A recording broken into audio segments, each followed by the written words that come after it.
பழமையான மாளிகையில ஒரே ஒரு பாட்டி மட்டும் வாழ்ந்துட்டு வராங்க. அதுக்காக ஹெல்ப் பண்றதுக்காக ஒரு மாலான்றவங்க ஒர்க் பண்றாங்க. அப்ப அந்த பாட்டியோட அப்பாவோட கல்லறையில போய் விளக்கேத்தி வர சொல்லுவாங்க. சோ அதுக்காக இவங்களையும் அனுப்பி வைக்கிறாங்க. ஆக்சுவலா கொஞ்சம் வருஷத்துக்கு முன்னாடி வெள்ளக்காரங்க நகையெல்லாம் கொண்டு போகும்போது கொள்ளையர்கள்லாம் வந்து நகையை திருடிட்டு போவாங்க. அதுல கொஞ்சம் பேர் நிறைய பேருக்கு ஹெல்ப் பண்ணுவாங்க. ஆனா கொஞ்சம் பேர் தங்களோட சுயநலத்துக்காக எடுத்துட்டு போயிடுவாங்க. அதுல ஒருத்தர் இந்த பாட்டியோட அப்பாவா இருப்பாருன்னு சொல்லிட்டு காமிக்கிறாங்க. அண்ட் இப்ப அவரோட கல்லறையில விளக்கேத்தலாம் சொல்லிட்டு இவங்க போயிட்டு இருக்காங்க. ஆனா போகும்போது ஒரு பயத்தோட தான் போறாங்க. விளக்கேத்திட்டு எதுவுமே பார்க்காம ஓடி வந்துடுறாங்க. அப்பன்னு பார்த்து அந்த மாளிகைக்கு பக்கத்திலே ஒரு வீடு இருக்கும். சோ இந்த வீட்டுல திருடலான்னு சொல்லிட்டு 2 பேர் வராங்க. ஆனா அவங்க அந்த பூட்டை உடைக்கலாம்னு சொல்லிட்டு ட்ரை பண்ணும்போது ஏதோ ஒரு அமானுஷமான உருவம் வந்து ஒருத்தனை சாவடிச்சிடுது. அதை பார்த்த இன்னொருத்தன் பயத்திலே ஓடி போயிடுறா. இப்ப இறந்து போனவன போஸ்ட்மார்ட்டம்காக சிட்டிக்கு அனுப்பி வைக்கிறாங்க. அங்க செக் பண்ணி பார்க்கும்போது போலீஸ்லாம் வந்து விசாரிக்கிறாங்க. அப்ப அந்த காட்டை பத்தி தெரிஞ்ச 2 கான்ஸ்டபிள் அது ரொம்ப மோசமான இடம், நீங்களாம் போகாதீங்கன்னு சொல்லிட்டு வான் பண்றாங்க. ஆனா இதை கேட்ட ஹையர் ஆஃபீஸர் யாரோ ஒருத்தன் தான் எல்லாம் பண்ணிட்டு இருக்கா. சோ அங்க போய் விசாரிச்சா தெரியும் சொல்லி இவங்க சொல்றத கூட கேட்காம அங்க போறாரு. போகும்போது அந்த இடத்துக்கு போகாம ஒரே இடத்துல தான் சுத்திட்டு இருக்காங்க. இவனுமே ஒண்ணுமே புரியாம மூச்சிட்டு இருக்காங்க. அப்பதான் அந்த ஊரோட பேரை எழுதி வச்சிருக்க போர்டை பாக்குறாங்க. இவன் எந்த பக்கம் சுத்துறாங்களோ அதே பக்கம் தான் இந்த போர்டு நகருதுன்னு சொல்லிட்டு தெரிஞ்சுக்கிறாங்க. இதெல்லாம் அடிக்கிற காத்தால தான் இப்படி ஆகுதுன்னு சொல்லிட்டு அதையும் நம்ம அந்த வீட்டுக்கிட்ட போய் பாக்குறாங்க. ஆனா அப்ப போகும்போதே ஒரு காலடி சவுண்ட் கேக்குது. பார்த்தா அந்த மாளிகையில ஒர்க் பண்ற வேலைக்காரமா தான் வந்திருப்பாங்க. இவனை பார்த்ததுமே ஓடிடுறாங்க.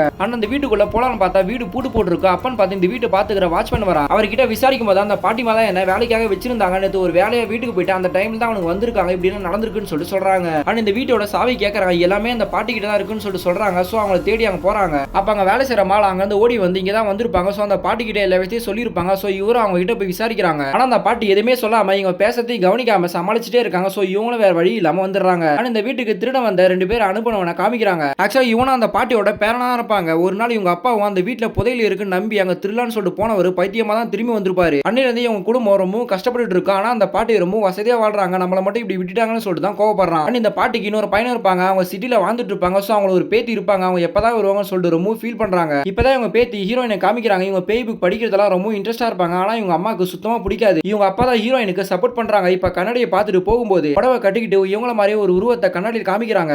நைட்டு தூங்கும் போது கூட பல வருஷத்துக்கு முன்னாடி நடந்த நிகழ்வெல்லாம் இவங்களுக்கு கனவா வந்துட்டு போகுது. சோ தண்ணி குடிக்கலான்னு கீழே வராங்க. ஒரு உருவம் உட்காந்துட்டு இருக்கு. அதை பார்த்ததுமே இவங்க பயந்துடுறாங்க.